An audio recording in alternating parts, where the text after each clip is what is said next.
How's everyone doing? We're good? Yes? Good, awesome. So we have another very interesting discussion that we're going to get to right now. It's an urgent and important discussion called the AI War Lab. And this is a session that will focus on discussing the role that AI is playing in the Ukraine war and how the use of AI in military operations could affect future wars. Please welcome to the stage for this discussion Morgan Ortagus and Dr. William Roper.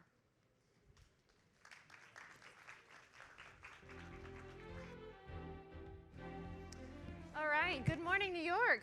How's everybody enjoying the Concordia Summit? Oh, come on, I gotta get more. Yeah, there we go. Well, this is going to be the most important conversation that you hear all day, I promise you, because I'm with someone who I think is the most innovative mind in the Defense Department and in the defense industry in the United States, my very dear friend, Dr. Will Roper. Let's jump right in and talk about Ukraine. You had an op-ed recently with Eric in Time Magazine? In Time Magazine. With Eric Schmidt, sorry. We're on a first name basis, Eric and I.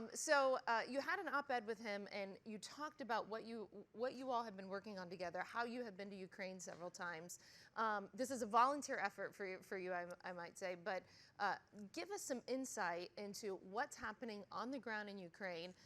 We all read the headlines about things like how they are destroying or have destroyed the Russian Black Fleet in the Black Sea with not even having their own navy. So how in the world are the Ukrainians doing that?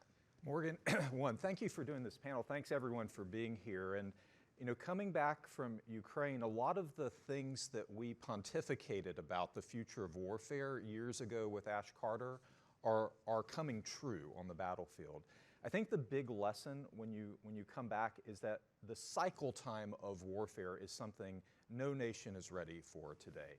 You can't win a peer competition just with the systems that you bring into the conflict. You have to continually innovate during the conflict itself to produce new solutions. And from my time in the Pentagon running the Air Force's procurement system, we're not ready for that cycle time today. So that's a lesson that I've shared with the US and with NATO partners, is that we have to support Ukraine. They need our help, but not just with things that we're manufacturing today. They need help with new things, new ideas, new breakthroughs. And as you mentioned, the successes and victories in the Black Sea, those are innovations that have happened during the crisis. And the US, with its innovation ecosystem, is great at producing new solutions. So I think that's the lesson. Ukraine is not going to be won with just procurement. It's an innovation war, and we should be bringing innovation to the fight. So it's certainly a David and Goliath fight between Ukraine and Russia. Give us a little bit more insight onto what it's like to be on the ground in Ukraine, but specifically, what's it like to work with Ukrainian military and political leaders? How did they get to this space where they became one of the most innovative militaries in the world? Is it just out of desperation, if we don't innovate, we die?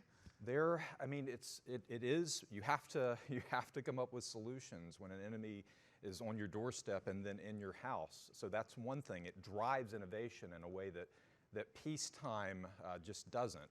The second thing, the drone has to be mentioned. It is this new thing that's been talked about for a long time in warfare, but now every nation has to have a strategy for bringing very inexpensive systems to the fight that can hold very expensive things. So it's a cost exchange ratio that is giving Ukraine this advantage. Of course, Russia has copied it now and is doing it back. So there's a bit of a stalemate from a technology standpoint, but Russia has more mass.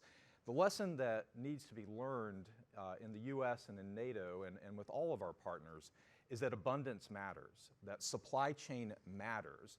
And if you look at the defense industrial base, we've really focused on exquisite things that we can't make a lot of. And it makes sense to have those against a peer. But we also need to have abundant things. And that abundance really needs to be a competition for rate, for production rate. And there's really no defense system that we can put into a high rate production the way that hobbyist drones are. And so that's why they're becoming the new munition. Loitering munitions are becoming the new artillery on the battlefield because they're orders of magnitude cheaper. So AI is now a buzzword, right? Everybody in every industry is talking about it. But what is the specific role that AI has played in the Ukraine war? There are some roles, Morgan, but I think that's the surprise. I've read a lot of articles about it's the AI war, and it seems like that. When you've got drones flying over your head, it's an eerie kind of voyeurism when you're out with Ukrainian operators who are flying these small drones to try to find Russian combatants or Russian vehicles, knowing that the same thing may be happening over your head. It's an eerie feeling of being watched. But it is humans that are doing this. Like the drone operators for Ukraine are amazing people and amazing in what they accomplish. But they're effectively snipers in US military parlance. You've got a couple of people going out, highly skilled, and the issue that I see is that not everyone can be that good, right? It's just like snipers, not every soldier can become one. And so the thing that I would wish more than anything for Ukraine is that we could take what those superhumans do and turn it into software and turn it, and eventually let AI power the back end of it. But there's very little of that I've seen happening on the battlefield. It's still humans doing things. And the thing that is new is that something that cost $1,000 can now destroy something that costs several $1,000,000. Well, that exchange rate is new. If you could give it a software back end, you could scale it. Yeah, I mean, we're seeing that in the Red Sea from a U.S. Navy perspective with the Houthis' launch of drones and ballistic missiles towards our ships, and we're pissing away our TLAM supply like we're not going to need it in a China conflict. So there's so many ramifications around the world. When you talk about the need for the human element still with these drones, does that mean, and this is definitely a buzzword in the newer Navy and maritime products that are being built, does that mean that there is going to be more of a push towards autonomous systems? And if it is, what is your concern about fully autonomous weapons? I mean, that is a little scary when you start to think about having no human control over the weapon. Yeah, it's something that's been talked about ever since AI first, came into popular view in the Pentagon. And I certainly think there will be nations that will go fully autonomous. It'll be effectively like having a landmine, but one that flies over your head and can adapt to condition, and that doesn't make anyone feel comfortable.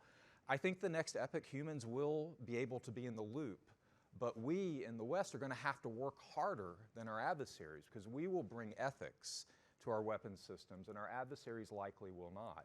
So I think the first evolution that would make sense to me is the also buzzword of drone swarms, where you've got multiple systems, they're working together, but they can still be quarterbacked by a human. If you go back to 2016, I'm on 60 Minutes doing a drone swarm presentation live in front of the cameras. You were ahead of the time. Ahead of the time. I mean, that was what we were talking about. These cheap systems that can hold something big at risk, this is going to be the future. But we really didn't create a program in the US around it. We just said, okay, we've checked that box. We can create swarms. Cheap things can hold expensive things at risk. We can still have a human in the loop quarterbacking the swarm, so there's human control, but we didn't create the program. And so we don't have that in inventory. We don't have abundance to bring to the battlefield. And so everything we bring is precious. And if it's precious, you got to get it back. And that takes away interesting con-ops where you can use expendable things, attritable things. You can lose things, and as you said, charge your adversary more money than you spent, win the cost exchange. And that's what I think that's just a key lesson that's likely won't be learned coming out of Ukraine, because the U.S. doesn't learn until a crisis happens. So we were in the last administration together. I was at State, you were at DOD, and COVID hits. Yeah. And I remember I was in one of the stands with the Secretary of State. I can't remember which one. And I was getting real-time updates from my team about the first Americans that had tested positive for COVID that would be landing in Alaska. And we had just taken out Qasem Soleimani. I thought I was just going to be dealing with the Middle East.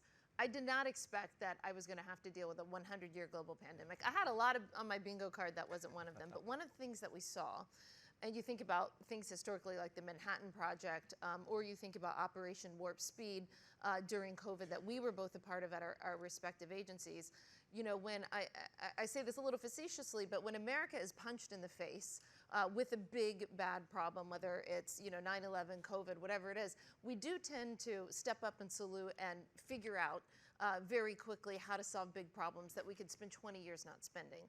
My concern, as we look at the geopolitical competition between the US and China, is that when we think about trying to deter Xi Jinping from doing to Taiwan what Putin did to Ukraine, my concern is that if we wait for that moment, that crisis moment that tends to motivate the US government, that it's going to be too late in the context of China. Couldn't have said it better, Morgan. The U.S. is great at reacting to problems. Like we excel in a crisis. And I kind of blanked that part of my career because I was the executive agent for the Defense Production Act for the nation. I didn't know anything about medical supply chains and N95 masks, and had to learn really quickly about how to scale those production processes and supply chains. And what I found just amazing is how many companies, you know, raised their hand and said, we don't make things that the nation needs to get through the crisis as our day job, but we can do it.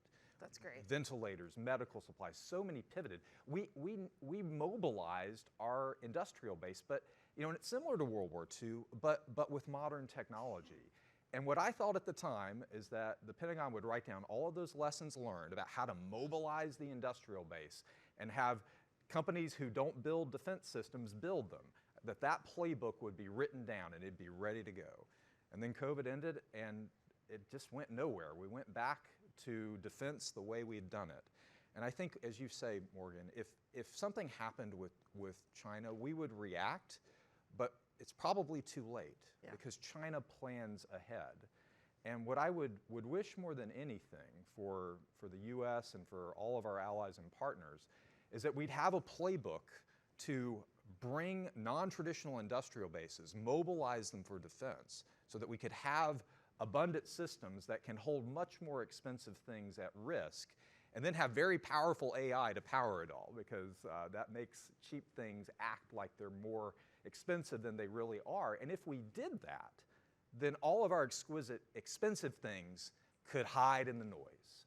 Right. Yeah, and I think I want to hone in on what you just said there, because I think the partnership between the public and private sector, we talk about this all week at Concordia, and sometimes it can seem like buzzwords, but during COVID in the United States with Operation Warp Speed, it wasn't this happy-go-lucky thing. It was real. It was happening in real time, just the way you said that American companies would do. And I think that's incredibly important. You know, you're a physicist, you're an engineer, I'm on the policy side and spend my time communicating all the big brain things that you're doing. I asked this of Admiral Gilday last week, former CNO, when we were opening the National Security Center at Vanderbilt. I said, if you boil it all down, China spends a lot more than us, they build a lot more than us, much quicker from a defense perspective, and we are not spending or building nearly enough to catch up, and we won't anytime soon. So if those are the hard facts and the reality on the ground, how does the United States deter Xi Jinping if he knows that he's spending more, building more, and that we can't keep up? All things that keep me awake, Morgan. Me too.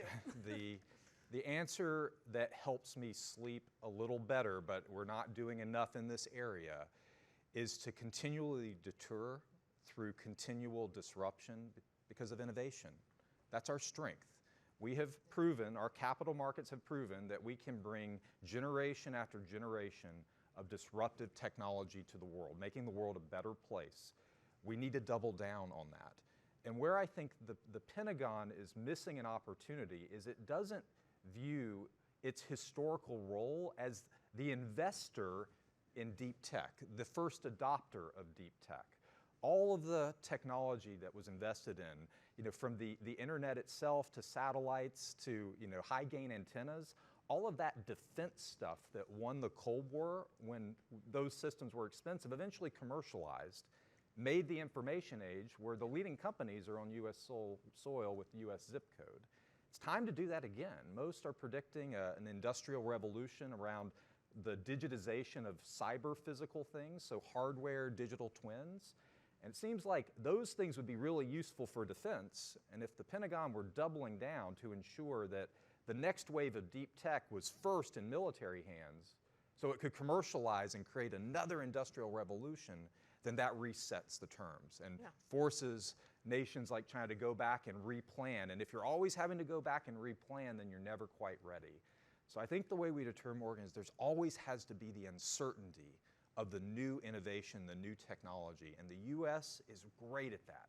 So we should play to that strength.